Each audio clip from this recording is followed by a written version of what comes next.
네, 안녕하세요, 여러분. 오늘은 2강 고려의 성립과 발전을 한번 진행해 보겠습니다.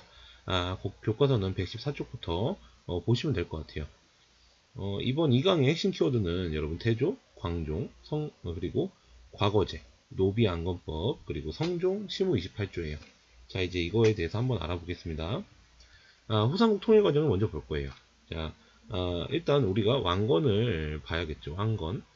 왕건은 여러분 알다시피 궁예의 부하였어요. 궁예의 부하였고요. 유력한 호족 중에 한 명이었죠. 근데 궁예가 너무 정치를 못하니까 궁예의 부하들이 걔를 내쫓고 왕건을 이제 옹립하죠. 그래서 왕건이 즉위하고요. 국가명을 고려라고 바꿔요. 근데 고려가 등장한 상황에 여전히 후백제는 남아 있어요. 신라도 있고요. 그래서 이 두 나라를 병합하는 게 왕건의 미션이었다. 자, 그러기 위해서 여러 전투를 거치는데 그 중에 하나가 공산 전투라는 거야. 이게 뭐냐면 후백제의 견훤이 신라에 쳐들어가요. 신라 쳐들어가서 이 경주까지 가가지고 왕족 다 죽여버리고 되게 만행을 저질러. 자, 그래서 그걸 본 왕건은 신라를 도와주러 가죠. 갔는데 요 전투에서는 견훤이 이겨요. 왕건은 간신히 살아남고요. 하지만 여기서 왕건은 전투에선 졌지만 신라 민심을 얻는 그런 이득은 거둔다는 거 하나 아시면 되고요.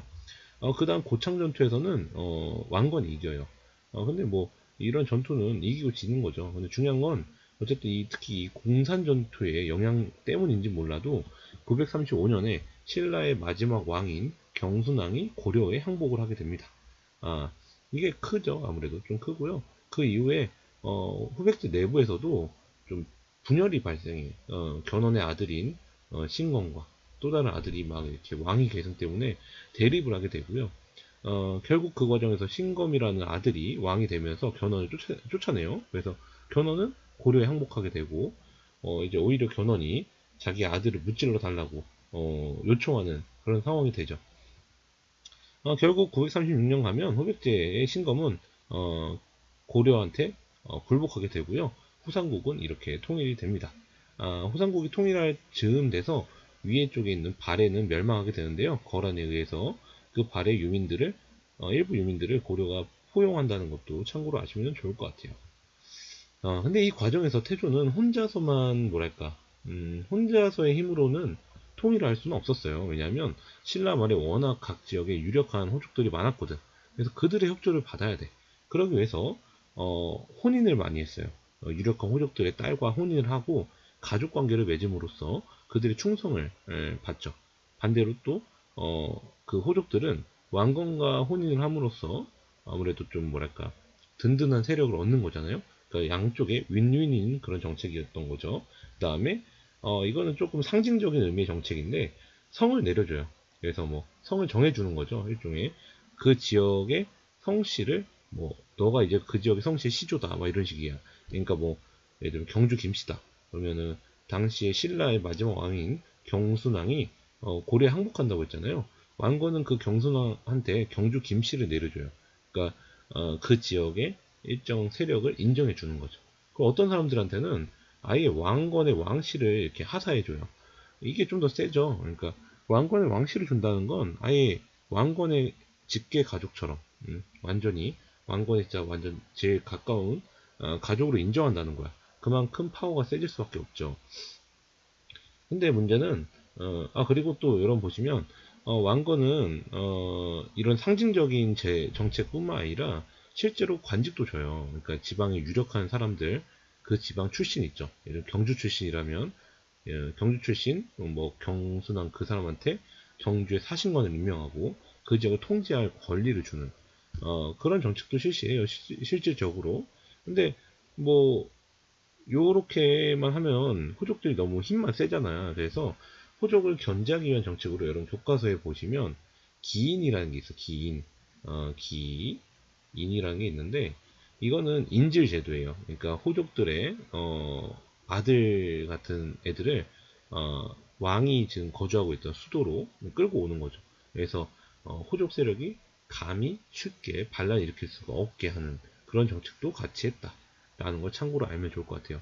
어쨌든 이런 걸 바탕으로 태조는 후삼국 통일에 성공하고 통일 이후에도 호족들을 자기 편에 끌어들임으로써 나름대로 좀 뭐랄까 안정적인 정치를 하면서 북쪽으로도 영토를 확장 좀 더 하려고 하고 그랬어요.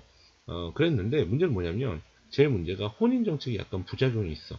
그래서 혼인 정책으로 인해서 아들이 많았고 아들이 많다 보니까 왕위 계승 분쟁이 발생할 수밖에 없어서 태조 이후에 왕권이 좀 약화돼요. 자, 그런 상황에서 등장한 사람이 바로 이 광종이라는 사람인데 광종은 그래서 왕권을 강화시키기 위해서 노력을 하죠. 그 대표적인 정책 중에 하나가 노비 안건법이에요.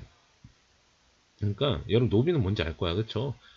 당시 여러분 이 호족들한테는 노비가 굉장히 많아요. 노비는 당시 그런 유력자들의 물건 취급당하던 사람들인데 뭐 농사도 짓고 집안일도 하고 하던 그런 사람들이야. 근데 그런 노비들 중에 몇몇은 후삼국 통일이라는 혼란한 상황에서 몇몇 호족들이 자신들의 무력과 경제력을 앞세워서 억지로 노비를 만든 사람들이 있어요. 억울한 거죠. 그래서 광종은 그런 사람들을 찾아내요. 찾아내서 검사를 하죠. 그래서 이 사람들이 억울하게 불법적으로 노비가 된 사람들이면 해방을 해라 라는 노비 안건법을 실시하죠. 이렇게 되니까 여기 나오는 것처럼 몇몇 호족들은 자신들의 재산을 잃게 되는 거야. 그러니까 호족들의 어떤 경제적 기반을 흔드는 그런 정책을 실시하고요. 또 한편으로는 쌍기라는 외국인 관료가 있어요. 고려로 기화한 사람인데 이 사람의 건의 과거제도. 과거제도라는 걸 건의. 왜냐면 이 사람은 중국에서 왔으니까 중국에서 도입한 이 과거제도를 여기서도 한번 해보시는 게 어떻겠습니까? 이렇게 건의를 한 거죠. 근데 마침 광종은 왕권을 강화해야 돼. 근데 과거제를 실시하면 뭐가 좋냐? 과거는 이제 시험 보는 거죠. 관리가 되기 위해서는 어떤 신분적인 것만이 아니라 어떤 학문적인 게 뒷받침돼야 돼. 어떤 실력이 필요해. 근데 그걸 출제하는 거는 왕의 말에 따르는 신하들이고요. 그 말은 결국에는 어쨌든 왕의 어떤 사상, 정치 방향에 동조하지 않으면 과거를 통과하기가 힘들 수밖에 없어요. 그러니까 과거제라는 건, 어, 과거제라는 건, 호족들을 통제할 수도 있는 수단인 거죠. 호족들의 충성을 받을 수 있는 그런 제도 중에 하나인 거야. 그러니까 광종이 실시를 한 거예요. 자, 그래가지고 광종이 실제로 많은 뭐랄까 충성스러운 신하들을 얻는 한편으로 어, 이런 광종의 정책에 반대하는 호족들을 제거하는 그런 성과를 얻죠. 그래서 왕권이 많이 강화되는 그런 상황에 이르게 돼요. 자, 그 다음 왕이 바로 성종인데 성종 때 오면 어느 정도 왕권이 안정화됐잖아요. 그래서 이제는 좀 뭐랄까 이런 말을 할 정도로 여유가 생긴 거야. 이제 충분히 왕권 강하니까 너희가 이제 나라에 도움을 줄 수 있는 건의를 한번 해봐라 이거죠. 그래서 최승로라는 사람이 시무 28조 당장 실시해야 되는 28가지의 개혁안을 제시해요. 그 핵심은 사실 유교예요, 유교. 가장 핵심은 유교예요. 그러니까 유교라는 건 뭐 다양한 의미가 있지만 여기에서 가장 핵심은 어, 임금과 신하의 어떤 협치, 같이 통치하자. 그런 뭐랄까 조화로운 통치를 강조하는 그런 거예요. 광종과는 조금 다른 거죠. 어, 시무 28조는 쌤이 자료를 줬을 거예요, 여러분. 그거 한번 보시면 되고요. 그거 쌤이 또 수업 시간에 설명을 좀 해줄 거야. 각각의 조항에 대한 의미를 좀 보시면 될 것 같고요. 그 중에 참고로 보시면 뭐 그런 것도 있어. 그래서 뭐 공신에 대한 예우를 해라. 뭐 이런 것도 있거든요.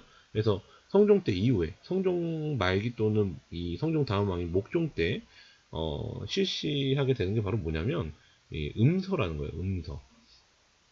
만약에 아버지가 5품 이상이다. 그러면 아들이나 어떤 그런 사람들 있죠. 자동으로 관리를 할 수 있는 그런 제도가 마련돼요. 근데 중요한 건 나중에 보면 교과서에도 나오지만 이 고려의 귀족들이 음서를 통해서만 관리되는 건 아니에요. 과거를 통해서 하는 게 더 많아. 근데 문제는 뭐냐면 과거라는 건 공부하는 거고요.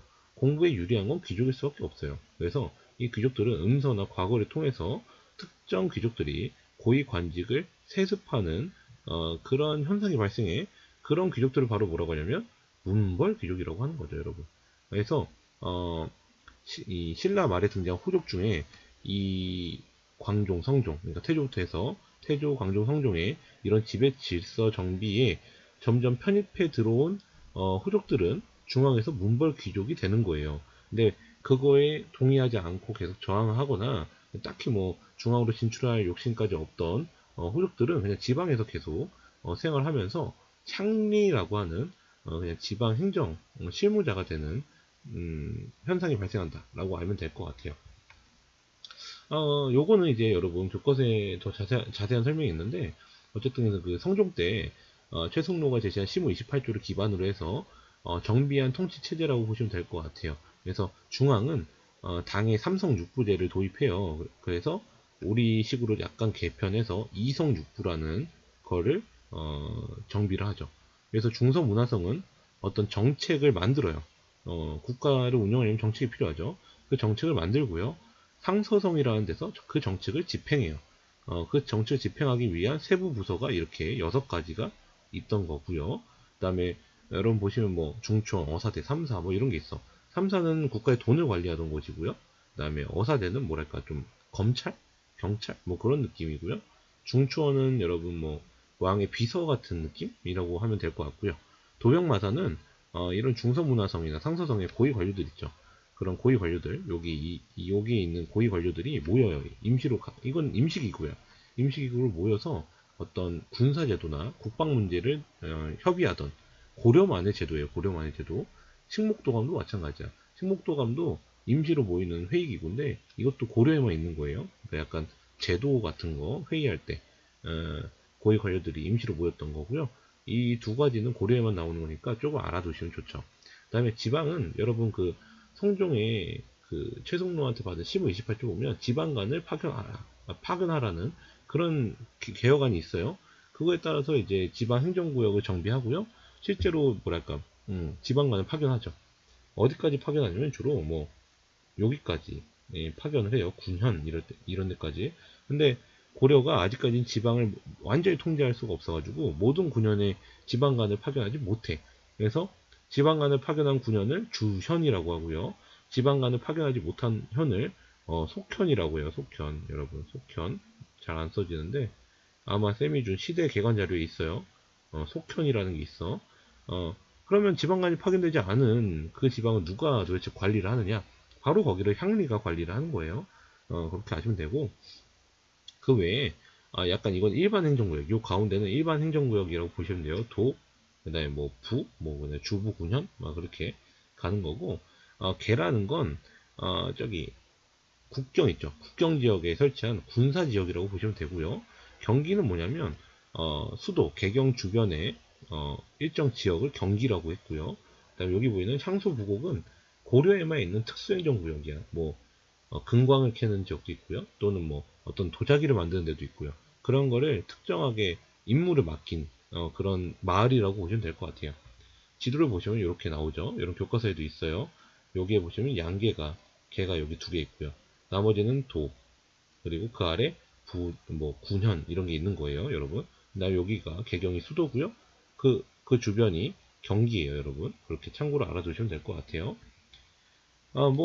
그리고 여러분 교과서 잠깐 뭐 보시면, 여기 118쪽인 것 같은데, 여기 119쪽.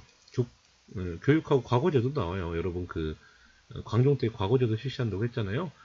그래서 여기 과거제도 구체적으로 나와요. 특히 문과. 과거제도는 주로 문과를 얘기하는 거예요. 문과를 얘기하는 거고, 무과는 없어요, 참고로. 그게 약간 특징인데, 음, 문과에서 재술과는 약간 글 쓰는 거고요. 명경과는 유교 경전을 시험 보는 거라고 보시면 돼요. 이걸 통해 관료를 나가고요.